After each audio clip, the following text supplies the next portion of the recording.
마태복음 5장 9절 제가 읽습니다. 화평케 하는 자는 복이 있나니 저희가 하나님의 아들이라 일컬음을 받을 것이며. 아멘.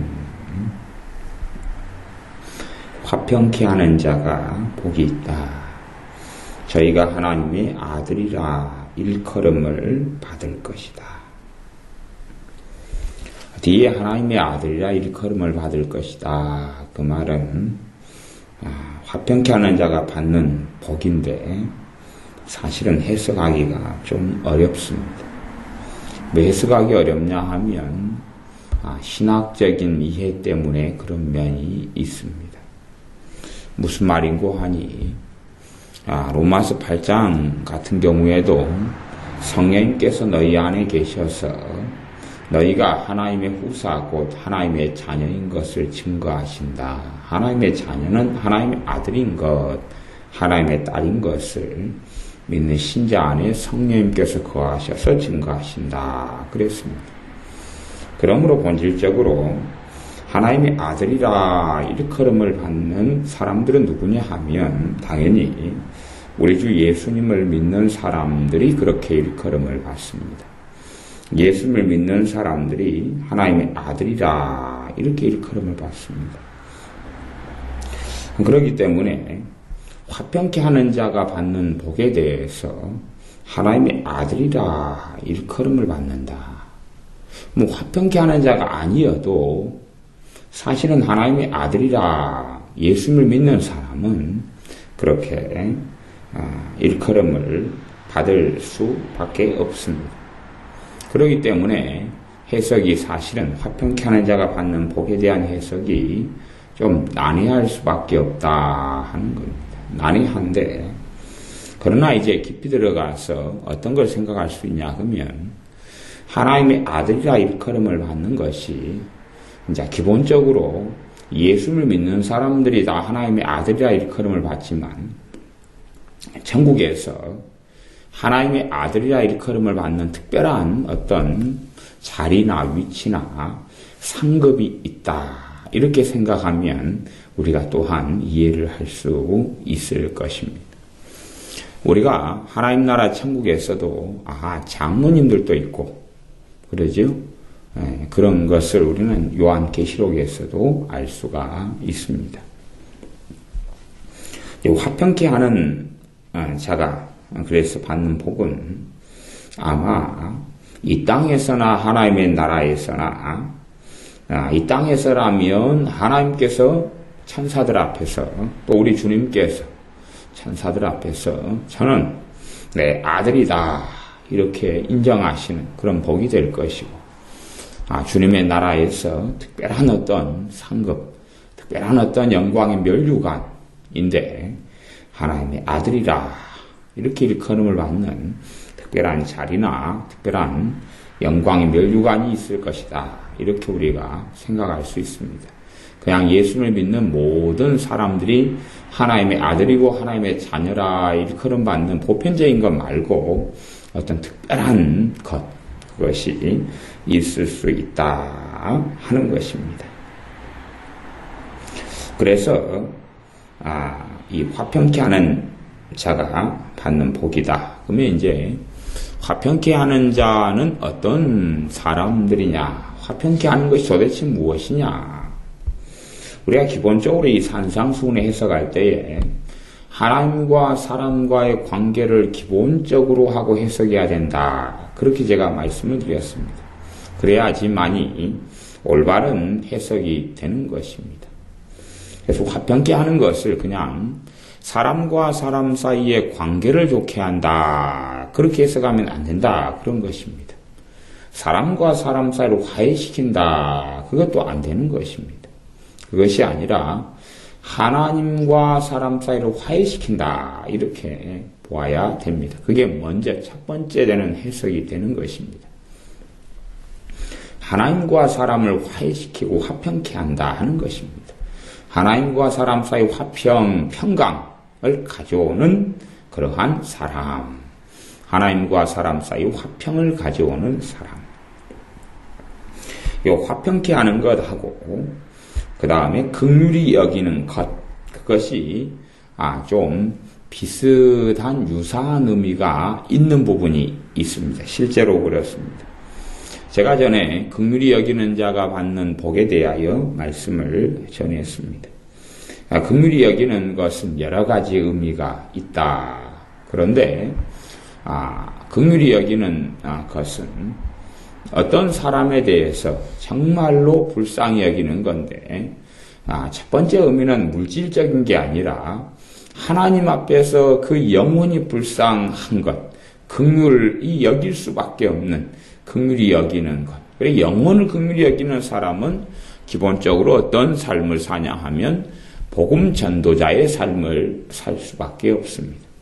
잃어버린 영혼들을 긍휼히 여기기 때문에 때로는 선교사의 삶을 삽니다. 그냥 육적인 선교사님들도 있지만 영적인 선교사의 삶을 산다 하는 것입니다. 직접 외국에 나가든지 선교지에 나가든지 한국 땅에 있어 직장 생활을 하든지 자기가 사는 가정과 처지에서 하나님 인정하시는 선교사의 삶을 살든지 간에 잃어버린 영혼들을 찾는 데 삶을 보냅니다. 그것이 인생의 중요한 초점, 포커스 중에 하나가 된다 하는 것을 말씀드렸습니다. 아무 관련이 없는 사람, 가령 필리핀 사람들을 긍휼히 여긴다. 그러면 아무런 관련이 없고 나하고 아는 사람도 없는데 그 필리핀에 사는 사람들의 영혼이 불쌍한 것입니다. 그래서 그곳에 가서 주님의 복음을 전하는 것입니다. 크게는 이 긍휼히 여기는 걸 우리가 이해하기 쉽게는 한 두 가지로 제가 설명할 수 있다 그랬습니다.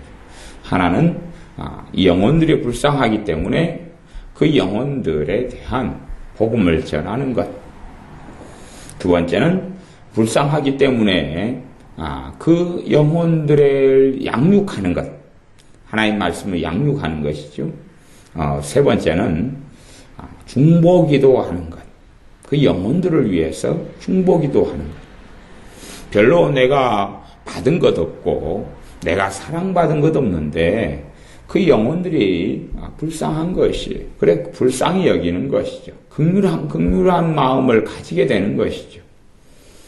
길을 지나가다가 어떤 눈이 앞이 안 보이는 분이 너무 가난하고 헐벗어서 동전 바구니를 내놓고 구걸을 하고 있다. 우리가 이것을 보았다 그러면 갑자기 아무런 저 사람하고는 상관이 없는데 내 안에는 불쌍히 여기는 마음이 생기는 것이에요.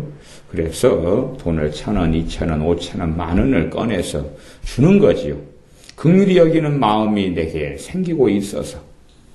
그것은 일반적인 구제를 이야기하지만 하나님과 관계에 있어서 긍휼히 여기는 것에 그것은 이제 뒤의 의미가 된다 그랬죠. 뒤의 의미가 되고 앞의 의미는 첫째 그 영혼이 불쌍한 것은 그가 잃어버린 영혼이고 지옥에 갈 자이고 하나님을 알지 못하는 자이기 때문에 불쌍한 것.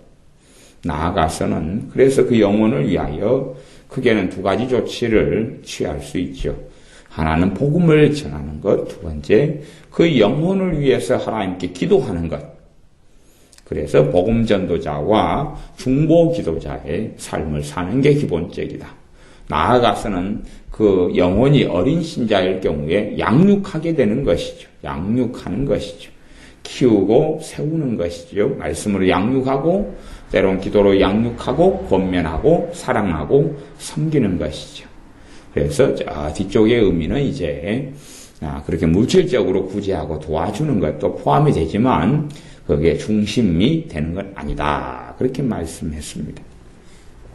그러한 긍휼히 여기는 자가 받는 복이라는 다섯 번째, 팔복 가운데 다섯 번째 복하고 이 화평케 하는 자가 받는 복이 좀 복의 내용은 다르지만 화평케 하는 것하고 유사점이 있다. 어떤 유사점이 있냐 그러면 화평하다 한다는 것은 하나님과 사람을 화평하게 한다 하는 것이죠. 그러면 사람들은 죄인이고 세상을 사랑하는 것은 하나님과 원수된다고 말씀하셨던 것처럼 육신의 생각은 하나님과 원수가 되나니 로마서 8장의 말씀처럼 첫째는 하나님을 알지 못하는 사람들은 육신의 생각을 하고 살아갑니다. 그러므로 하나님의 원수로 행하고 살게 되지요. 이 하나님의 원수로 살아가는 하나님을 알지 못하는 불신자들을 신자가 되게 하는 것, 그러지요? 신자가 되게 하는 것, 또한 신자가 되게 하려고 애를 쓰는 것, 그게 화평케 하는 것 아닙니까? 어떤 믿지 않는 사람을 주님께 돌아오게 하는 것이죠. 그러면 하나님과 화평한 관계가 이루어져 가는 것이지 않겠습니까? 너희는 하나님과 평화하라. 하나님 말씀에도 신자들에게도 너희는 하나님과 평화하라 하고 말씀합니다. 우리가 죄 가운데 계속 살아간다면 하나님과 평화하기 어렵죠. 그러나 우리가 회개하고 돌이켜 주님께 나온다면 하나님과 화평케 되어지는 삶이 될 것입니다. 그래서 화평케 되어야 되는 사람의 부류가 두 부류가 있을 수밖에 없습니다. 한 부류는 하나님을 알지 못하는 불신자. 두 번째 부류는 신자들이죠. 신자. 모든 신자가 사실은 해당될 수 있습니다. 왜냐하면 모든 신자의 어떤 영역에는 죄가 있고 하나님과 어그러져서 살아가는 영역과 부분이 있기 때문에 그러합니다. 그러므로 모든 신자들은 하나님과 화평해야 될 요소를 부분적으로든지 아니면 훨씬 더 많은 전 생애의 전 삶의 전반적인 부분이든지 가지고 있습니다. 기본적으로는 불신자, 하나님을 알지 못하는 사람은 하나님의 원수로 행하고 세상 가운데 살기 때문에 하나님과 화평케 되어져야 됩니다. 그러므로 화평케 하는 자의 삶과 사역도 복음 전도자는 기본적으로 화평케 하는 자의 삶을 살아가게 되지요. 화평케 하는 자의 삶을 살아가게 됩니다. 두 번째는 주님께서 이 산상수훈 5장 13절에 보면 너희는 세상의 소금이니 말씀하시고 14절에도 너희는 세상의 빛이라 산 위에 있는 동네가 숨기지 못할 것이요. 그리고 5장 16절에 이같이 너희 빛을 사람 앞에 비추게 하여 저희로 너희 착한 행실을 보고 하늘에 계신 너희 아버지께 영광을 돌리게 하라. 너희의 착한 행실을 보고 하나님께 영광을 돌리게 하라. 그렇단 이야기는 이 사람의 선한 삶과 또한 빛된 삶을 통하여 어떤 사람들이 하나님 아버지의 살아계심을 알게 되고 그분께 돌아오게 된다 하는 이야기입니다. 이것도 화평케 하는 자의 삶을 설명하는 것 중에 하나입니다. 복음을 전하는 삶, 복음을 전하는 것 때문에 잃어버린 사람들이 하나님께 나오는 것, 나아가 우리가 빛된 소금된 삶을 삶으로 너희는 빛과 소금이라 하는 말씀처럼 빛과 소금된 삶을 삶으로 어떤 사람들이 우리의 착한 행실을 보고 하늘에 계신 너희 아버지께 영광을 돌리는 삶 속에 나아오고 돌아오는 것, 그러한 삶이 다 화평케 하는 자다, 그렇게 말할 수 있습니다. 또한 중보기도자도 여기에 해당될 수 있습니다. 그래서 유사점이 꽤 있다. 그런데 이제 동력권은 좀 틀립니다. 이런 결과물은 유사점이 있을 수 있는데, 그러죠? 이렇게 빛과 소금된 삶은 긍휼히 여기는 자는 아니죠. 빛과 소금된 삶은 화평케 하는 자, 동기는 왜 선한 행실과 착한 행실을 하느냐 하면 하나님의 자녀이기 때문에 그러하고 하나님의 자녀된 삶을 살 때 그리스도의 향기가 발하여져서 사람들이 주님을 알게 되기 때문에 그러합니다. 그러므로 화평케 하는 자에 좀 가깝다, 그렇게 말할 수가 있습니다. 동력원은 어떤 사람의 목적이 하나님과 사람들을 화평케 하고 평화케 하는데 목적이 있는 사람은 화평케 하는 자고, 그렇죠? 그 다음에 긍휼히 여기는 자는 어떤 사람에 대한 불쌍함, 안타까움, 긍휼이 원천이 되어져서 행하는 거지요. 이게 결과물은 비슷할 수 있어요. 결과물은 어떤 사람은 헬스를 하는 이유가 헬스클럽에 미스터 아니면 미스 그런 여자들, 남자들 있잖아요. 그 근육맨 같이 그렇게 멋있는 체형과 아름다운 그런 몸매를 가꾸기 위해서 헬스를 할 수도 있고, 어떤 사람 몸이 아프기 때문에 건강을 찾으려고 헬스도 할 수 있다, 그 말이에요.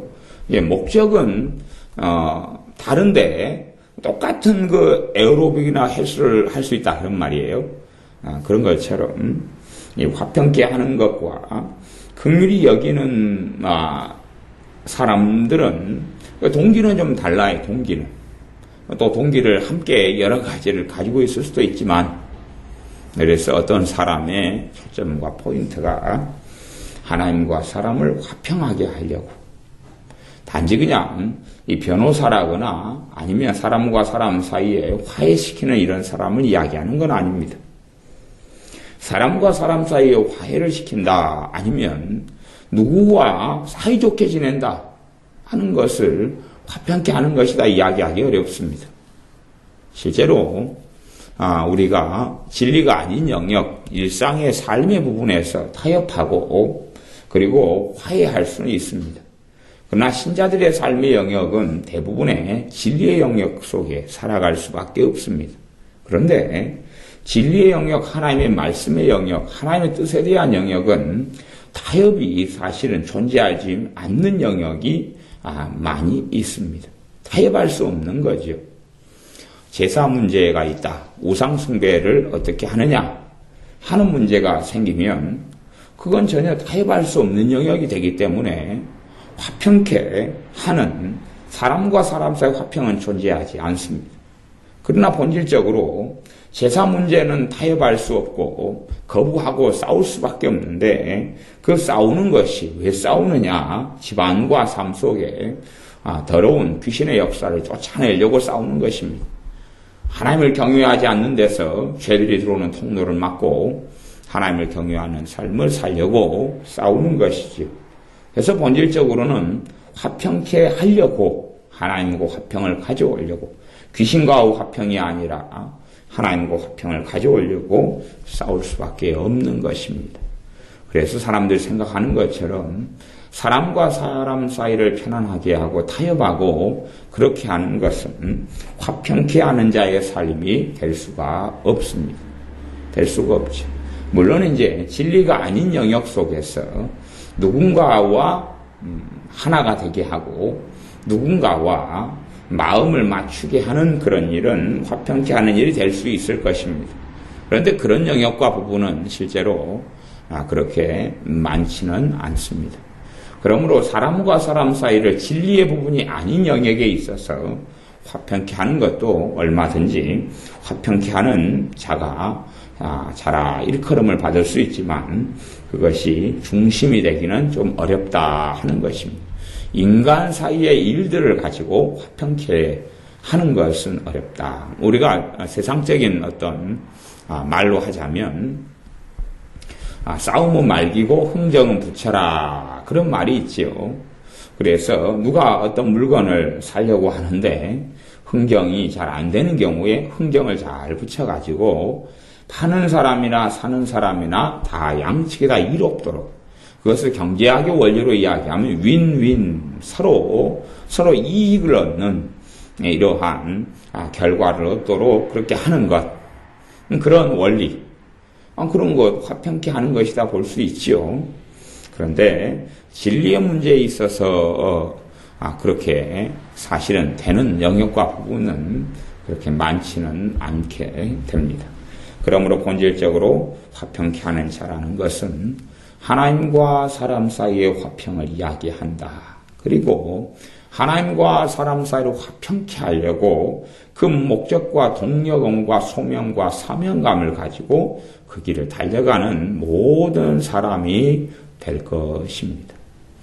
많은 사명의 영역에서 다 해당이 될 수 있습니다.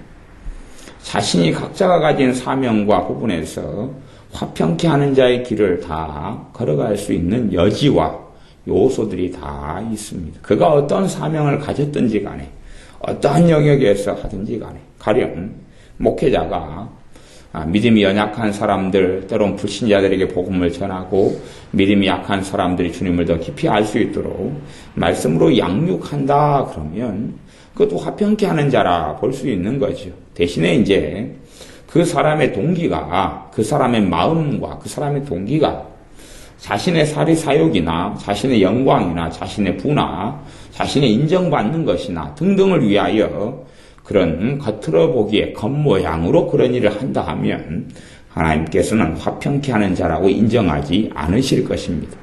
그러나 진정으로 하나님을 사랑하여 그렇게 한다면 화평케 하는 자라 일컬음을 받을 것입니다. 또한 어떤 분이 복음전도자의 삶을 사는데 고린도전서 말씀에는 그렇게 이야기합니다. 어떤 사람은 진실한 마음으로 예수님을 전하고 알리기 위하여 복음을 전하는 반면에 어떤 사람들은 시기와 질투로 복음을 전한다. 복음을 전하는 사람의 동기가 얼마든지 다를 수 있고 또한 초대교회에 있어서는 복음을 전하는 동기가 다른 사람들이 분명히 있었다고 사도 바울은 성경을 통하여 증언합니다. 초대교회, 예수를 믿는 것이 핍박을 받고 조롱을 받는 시대에도 복음을 전할 때에 동기가 분명히 달랐다. 그렇다면 지금 현 시대에 복음을 전한다 해서 동기가 다 바른 동기와 올바른 동기가 되지 않는다는 것을 우리는 알 수밖에 없습니다. 그러므로 모든 복음 전도자가 화평케 하는 자가 되지는 않는다 하는 것입니다. 그 중심을 하나님께서는 폐부를 감찰하시고 사람의 중심을 아시기 때문에 그래서 이건 사람이 판가름할 수 있는 문제와 영역은 결코 되지 않고 하나님께서 어떻게 보시고 판가름하시느냐 하는 문제가 될 수밖에 없습니다. 겉으로 보기에 두 복음 전도자가 있고 또한 부흥사 두 사람이 있습니다. 하나님의 말씀을 전해서 본질적인 부흥사는 그런 거죠. 죄를 깨닫게 하고 알리고 회개케 하고 그렇게 하나님께 돌아오게 하고 영적으로 회복하게 하고 성령 충만한 삶 가운데 나오도록 돕는 사람들이 과거로부터 부흥사들이었습니다. 그러나 지금의 대다수의 부흥사라는 분들은 이제 그렇게 되지 않는 오히려 사람의 성공을 이야기하고 긍정을 이야기하고 하나님께 받는 복을 이야기하고 부요함을 이야기하고 그래서 하나님 편에 서기보다는 사람 편에 서는 것을 많이 선택합니다. 그러므로 어떠한 부흥사 분들은 화평케 하는 자라고 하나님께서 인정하시겠지만 그러나 어떠한 분들은 하나님께 그런 인정을 받지 못할 것입니다. 어떠한 복음전도자나 어떠한 선교사님이라도 사실은 하나님 보실 때는 다 다를 것입니다. 제 후배 선교사 한 사람이 선교지에 갔는데 이 전임 선교사 한 명이 책임을 맡은 선교사 한 명이 그 선교지에 있는 모든 돈이나 모든 걸 다 가지고 가로채 버렸어요. 그래서 이 후임으로 갔는데 아무것도 가진 게 없고 손에 잡은 것도 없고 맨손으로 그냥 아무것도 물론 돈이 있고 혼자 모아놓은 돈이 있으면 이렇게 바르게 선교 사역을 좀 하는데 도움이 되겠지만 자기 돈이라도 있으면 그러나 아무것도 가진 것 없이 그냥 선교 사역을 전임자가 다 그냥 가져가고 다 그렇게 해버린 상태에서 아무것도 어떻게 할 수 없는 그러한 어려움 속에 선교 사역을 했다 하는 이야기를 들었습니다. 몇 년간 그렇게 삶과 사역을 했지요. 그런 것처럼 어떤 많은 선교사분들 가운데 때때로 복음을 위하여 사는 선교사분들이 있지만 또한 어떤 분들은 사실은 진정한 동기가 잃어버린 영혼 때문이 아닌 것을 보게 됩니다. 그런 이야기가 있습니다. 보통 신학교 교수님들 가운데 한 80% 정도는 선교사 출신인 경우도 있다. 그리고 이분들은 선교사로 나가는 이유가 언어, 어학을 익히기 위해서, 영어를 익히기 위해서 첫 번째. 두 번째는 그곳에 가서 박사 학위를 따기 위해서 그렇게 그 선교사라는 직분을 이용하면 또 요즘에는 굉장히 많이 이 믿는 목회자들에게 있어서 스펙이라 그러죠. 그 사람의 경력, 이력, 학력에서 꽤 인정받는 스펙 중에 하나가 뭐냐 그러면 선교사로 외국에 몇 년 있었다. 그런 스펙이 굉장히 많이 인정을 받습니다. 무슨 말이냐 그러면 큰 교회 같은데 또 중형교회 같은데 목회자로 청빙될 때에 선교사로 아프리카 선교사로 몇 년, 중동 선교사로 몇 년 이런 스펙을 가지게 되면 그 사람에게는 꽤 많은 가산점을 주게 된다 하는 것입니다. 그래서 그냥 어디 교회에서 부목사 몇 년, 어디 개척에서 몇 년 이런 것보다 훨씬 좋은 스펙이 선교사로 5년, 어디에서 7년, 어디에서 3년 그러는 게 좋다 그런 것입니다. 그래서 여러 가지 장점 그리고 또 선교사로 갈 때도 하나님을 의지하기보다는 큰 교회들의 후원을 받아서 또 돈을 많이 가진 사람들의 후원을 받아가지고 넉넉한 형편 가운데 나가고 그렇게 추구하는 사람이 많습니다. 인맥이 좋아야지만이 선교사로 나갈 때에 사실은 넉넉한 후원금과 사례금을 받고 나가게 됩니다.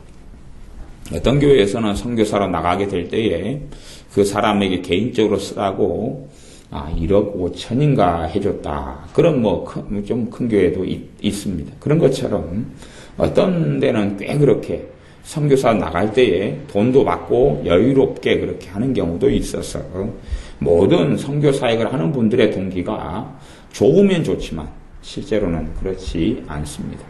대부분의 선교사님들의 퍼센티지 가운데 꽤 많은 퍼센티지, 꽤 많다 그 말을 한 80% 이상 그렇게 하는 분들은 대부분 단기 선교사에 속합니다. 장기나 중기가 아니라 짧은 기간 그냥 갔다 오는 분들, 자신의 어떤 목적을 위해서 그렇게 하는 분들이 꽤 많이 속하게 됩니다. 그래서 외향적으로 저분이 어떤 직분과 어떤 목회자냐, 선교사냐, 누구냐 하는 것으로 화평케 하는 자다. 이렇게 사람은 판가름할 수가 없다 하는 것입니다. 초대교회에도 동기가 다른 사람은 너무 많았습니다. 그런데 하물며 요즘의 세계에서는 다른 동기, 하나님 앞에서 동기를 가지지 않고 사역하거나 행하는 사람들은 굉장히 많이 있겠죠. 치유 사역을 한다, 축사 사역을 한다, 귀신을 쫓아내는 사역을 하는 것도 화평케 하는 자지요. 왜 귀신을 쫓아내고 누구하고요? 하나님과 좋은 관계를 이루게 하려고 그러는 것이죠. 그런데도 축사나 치유 사역도 사리 사역과 돈을 위해서 탐심을 이루기 위해서 하는 사람들이 많은 것이죠. 디모데에게도 사도 바울이 말씀할 때에 어떤 사람들은 이 어떤 부녀들에게 찾아가서 자기의 탐심을 이루려고 지은 말을 가지고 그 영혼을 유혹하고 깬다. 물론 그들의 모습은 겉으로는 사역자고 주의 종이고 목회자의 모습으로 다가갔을 것입니다. 그렇기 때문에 영혼 사냥이 가능했던 것이죠. 바리새인과 서기관들이 걸었던 길도 그런 것입니다. 영혼 사냥을 하는 것입니다. 자신의 유익을 위해서. 물론 겉으로는 하나님의 영광이다 하는 것으로 포장을 했지만 실제로는 그렇지 않았다 하는 것입니다. 그러므로 화평케 하는 자라는 것이 겉에 보이는 직분하고는 상관이 없는 이야기인 것을 우리가 기억을 해야 됩니다. 겉에 그 사람이 어떤 삶을 사는가 하고 다르게 하나님 앞에서 그 사람이 평신도이든 때로는 주의 종이라는 타이틀을 가지고 있든지 간에 첫째는 잃어버린 영혼들이 하나님과 화평하게 되기를 간절히 원하는 소원 가운데 살아가는 사람. 그 모습이 중보기도자이든지 그 모습이 전도자이든지 선교사이든지 아니면 내 가족, 내 형제들을 구원하기 위하여 열심히 복음을 전하고 기도하는 사람이든지 내 직장의 동료들이 내 이웃들이 주님을 알게 하기 위하여 기도하고 복음을 전하는 사람이 될 것입니다. 두 번째 화평케 하는 자는 믿음이 연약한 사람들은 아직 옛사람 속에 벗어나지를 못합니다. 어떤 면에서 어떤 인자 예수를 믿은 사람들 아니면 오랫동안 예수를 믿었다 할지라도 세상 사람과 전혀 구분할 수 없는 그런 사람들도 있습니다. 가령 이야기 비유하자면 어떤 어린아이가 엄마 아빠의 아들로 딸로 태어났습니다. 그러면 사람으로 태어났는데도 불구하고 사람의 모습인데도 불구하고 동물의 특성을 그대로 가지게 됩니다. 무슨 말이냐 하면 말할 수 없다. 말을 못하 어버버버버버 하고 때로는 기어다니고 굴러다니고 왜 걷고 뛰지를 못하잖아요. 사람의 특성은 걸어다니는 건데 이족 보행인데 근데 갓난 아이들은 기어다니고 굴러다니고 그리고 동물의 특성은 뭡니까? 똥오줌 가리지 않고 아무데나 싸는 건데 물론 동물도 좀 커버리면 자기가 용변 보는 데를 정해가지고 하는데 아이는 그렇지 못하다.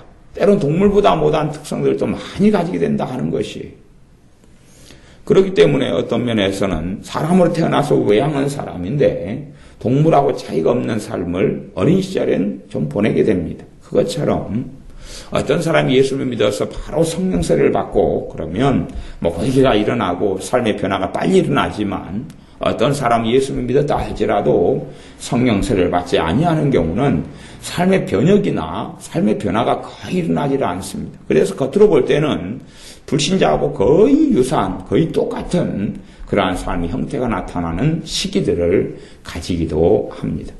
그런 경우는 분명히 믿는 사람이고 예수 믿는다고 고백하는데도 삶의 변화가 안 일어나는 것이 그런 사람들 또한 그런 사람들이나 믿음이 연약한 자를 너희가 받되 그의 의심하는 것을 너희들이 이렇게 받아주어라.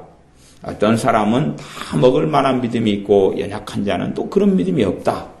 그런 사람이 인내하고 양육하고 도와주고 세워주고 그렇게 하여 그의 영혼이 주님을 더 알아가고 주님과 더 깊은 화평을 이루도록 도와주는 그러한 동기와 그러한 심령과 그러한 이유 때문에 이 연약한 영혼 또한 고아처럼 또 어린아이처럼 연약한 사람들을 돕고 세우고 섬기는 사람 그런 사람을 하나님 보실 때에 화평케 하는 자라 그렇게 말씀하실 것입니다.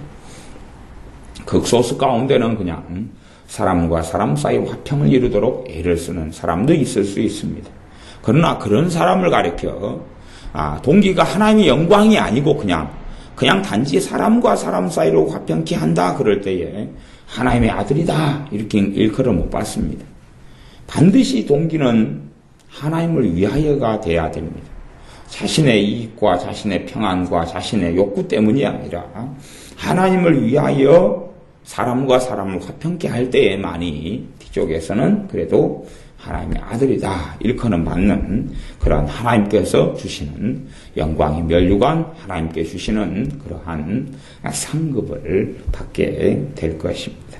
그러므로 우리의 삶 가운데 첫째는 잃어버린 영혼이 하나님과 화평을 이룰 수 있도록 그러한 삶과 길을 걸어야 할 것이고 두 번째는 믿음이 연약한 사람, 또 죄에 빠져 있는 사람, 문제 가운데 있는 사람, 탄식과 상한 마음 가운데 원망과 원한과 여러 가지 죄에 얽혀 살아가는 그러한 삶 가운데 있는 사람이 회개케 하고 죄를 깨닫고 주님의 십자가의 복음을 체험하고 누려 더 하나님 아버지와 더 좋은 관계를 이루는데 그렇게 살 수 있도록 돕고 섬기는 그러한 삶을 살아가는 화평케 하는 자가 우리 모두가 돼야 될 것입니다. 기도하겠습니다. 아버지 하나님, 화평케 하는 자의 삶을 우리가 살도록 은혜를 주시옵소서. 잃어버린 사람들이 하나님과 불화하고 하나님의 원수로 행할 때에 우리가 그들의 영혼 때문에 탄식하고 그들의 영혼이 하나님을 알도록 그들이 회개하고 주님께 돌아오도록 기도하고 복음을 전하고 수고하고 땀을 흘리고 대가를 치르고 눈물을 흘리고 그렇게 하나님과 잃어버린 사람들을 화평케 하기 위하여 또한 연약한 믿음을 가진 영혼들을 하나님 아버지와 화평케 하기 위하여 수고하고 주님 앞에 애를 쓰는 그러한 화평케 하는 자로 우리가 인생 가운데 살아 주님 앞에 아버지 앞에 섰을 때에 하나님의 아들이다 일컬음 받는 그러한 복을 누리게 하옵소서. 예수님의 이름으로 기도하옵나이다. 아멘.